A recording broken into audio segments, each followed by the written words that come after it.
सब रूल 2 हमारा बात करता है कि नए फैक्ट विशेष रूप से आपको लिखने चाहिए अपने WS में, रिटन स्टेटमेंट में। मतलब क्या है, प्रतिवादी को अपने रिटन स्टेटमेंट में भी सभी तथ्य लिखने होंगे कि जो वादी का मुकदमा बनता ही नहीं है। अगर ऐसी कोई डिफेंस आपके पास है तो आपको क्लियरली अपने WS में लिख देना है कि भाई उसका मेंटेनेबल ही नहीं है सूट, तो ये आपको मेंशन करना होगा। या फिर जो लेन देन की वो बात कर रहा है वह मुकदमा वादी को किसी कानून की दृष्टि से वॉइड है, जिस ट्रांजेक्शन की वो बात कर रहा है वो वॉइड हो चुका है कानून की दृष्टि से। तो अगर उसका डिफेंस आपके पास है तो आपको वो भी अपने WS में मेंशन करना होगा। या फिर वो वॉइडेबल है, ये भी आपको अपने रिटन स्टेटमेंट में मेंशन करना होगा अगर आपके पास ऐसा डिफेंस है तो। सेकंड हमारा क्या कहता है कि प्रतिवादी को भी सभी बातें लिखनी होंगी जो वादी को अचानक चौंकाने से बचाएं, ठीक है, और नए फैक्ट उठने से अच्छा है आप उसको पहले ही WS में डाल दो, ठीक है। एग्जांपल से समझ लीजिए कि अगर वादी के पास डिफेंडेंट के पास निम्नलिखित बयान है तो उनको ये बयान आवश्यक रूप से लिखने होंगे। अगर आपके पास धोखाधड़ी हुई है डिफेंडेंट के साथ तो वादी को, अगर वादी को धोखाधड़ी हुई है तो वो मेंशन करना होगा कि मेरे साथ वादी ने धोखा किया है, धोखे से दावा किया है। तो ये अगर आपके पास डिफेंस है तो आपका WS में आपको ये मेंशन करना होगा। अगर लिमिटेशन निकल चुकी है तो ये भी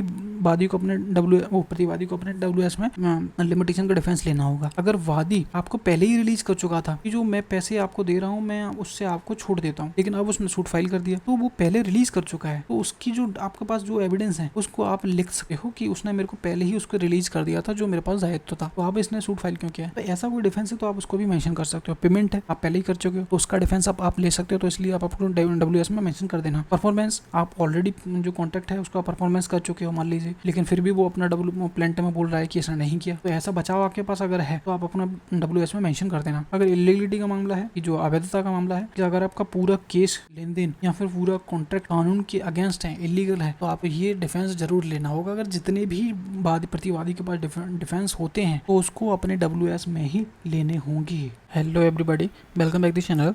तो अपन CBSE के ऑर्डर 8 पढ़ रहे थे और ऑर्डर 8 में आज हम रूल 2 पे बात करने वाले हैं, ठीक है।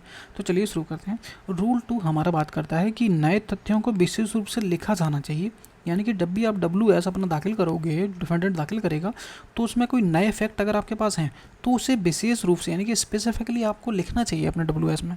मतलब क्या है समझिए कि प्रतिवादी को अपने WS में वे सभी तथ्य लिखने होंगे जो यह दिखाते हों कि जो वादी का सिविल सूट है वो मुकदमा मेंटेनेबल ही नहीं है, मुकदमा बनता ही नहीं है। तो अगर ऐसा ग्राउंड आपके पास है तो आपको अपने WS में ये चीज़ लिखनी होगी। या फिर जिस लेन देन ट्रांजेक्शन पे वादी का जो मुकदमा है वह कानून की दृष्टि से वॉइड हो चुका है, तो अगर आपको पता है ऐसा कुछ तो आपको ये WS में लिखना होगा। या फिर निरस्त किए जा सकने योग्य यानी कि वॉइडेबल है, तो ये भी आपको अपने WS में लिखना होगा, ठीक है। नेक्स्ट क्या है, प्रतिवादी को वे सभी बातें जरूरी लिखनी होंगी जो अगर वो ना लिखी जाएं तो जो वादी को अचानक बाद में चौंका देंगे और नए फैक्ट निकलेंगे जिससे कि इशू बढ़ जाएंगे, नए तथ्यात्मक मुद्दे निकलेंगे, फैक्ट इशू निकलेंगे, खड़े होंगे जो वादी की अर्जी से सीधे तौर पर नहीं निकलते हैं, ठीक है। इसलिए आपको कोशिश करनी है कि आपको अपने WS में ही वो बातें बतानी होंगी। इसको मैच कर लीजिएगा, ये आपका डायरेक्ट का लैंग्वेज हो गया, ठीक है। अब इसमें एग्जाम्पल के तौर पर कुछ बातें लिखी हैं वो भी समझिए कि प्रतिवादी को निम्नलिखित बातें लिखित बयान में आवश्यक लिखनी चाहिए, बहुत ज़रूरी है लिखने के लिए, ठीक है। कौन सा, तो अगर आपके साथ धोखाधड़ी हुई है, अगर वादी झूठे दस्तावेजन धोखे से दावा किया गया है तो ये आपको मेंशन करना होगा।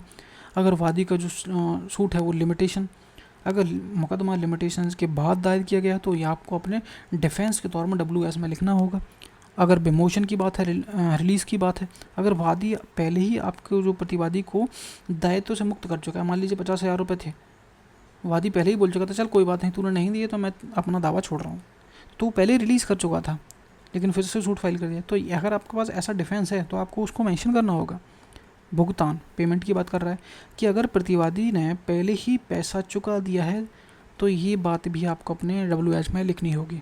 परफॉर्मेंस की बात कि अगर प्रतिवादी ने अनुबंध का पहले ही शर्त का पालन कर दिया है तो आपको ये चीज़ अपने रिटन स्टेटमेंट में लिखनी होगी कि भाई मैंने तो पहले ही पालन कर दिया था, ये तो मना कर रहे हैं प्लेंट में। तो अगर ऐसा कोई डिफेंस आपके पास है तो वो भी आपको मेंशन करना होगा। अब इलीगलिटी का मामला है, अवैधता का, अगर पूरा लेन देन या फिर अनुबंध कानून के अगेंस्ट है तो ये चीज़ आपको अपने WS में मेंशन करनी होगी, ठीक है। अब इसका एग्जांपल है वो और समझ लीजिए और ज़्यादा क्लियर हो जाएगा। राम ने श्याम पर 5 लाख रुपए का मुकदमा किया कि उसने उसे उधार दिया था। श्याम लिखित बयान में कहता है कि वह रकम मैं पहले ही चुका चुका हूँ, या फिर कहता है कि यह लेन देन जुए पर आधारित था जो कि कानून अवैध है, या फिर कहता है कि जो मुकदमा है वो लिमिटेशन के बाहर चला गया है। अगर श्याम यह बातें लिखित बयान में लिखिएगा नहीं तो बाद में अचानक उठाए गए वादी को आश्चर्य होगा और मुकदमे में नए फैक्ट निकलेंगे। इसलिए कानून कहता है कि सभी जो डिफेंस आप ले सकते हो डिफेंडेंट, उसे शुरुआत में ही अपने रिटर्न स्टेटमेंट में दाखिल करने होंगे, ताकि एक्चुअल में बाद में कोई प्रॉब्लम ना हो, नए फैक्ट ना निकले और मैटर ना बड़ा हो। ठीक है, तो सब रूल 2 हमारे यहाँ पे क्लियर होता है। इसमें कोई डाउट हो तो आप मेरे को पूछ सकते हैं, एक बार और क्लियर करके समझा देता हूँ। तो वीडियो समझ में आ गया होगा। कोई टॉपिक नहीं समझ में आया, कोई पॉइंट समझ में नहीं आया हो तो कमेंट करके पूछ सकते हो, मैं क्लियरली समझा दूँगा। अब मिलते हैं नेक्स्ट वीडियो में। Thank you.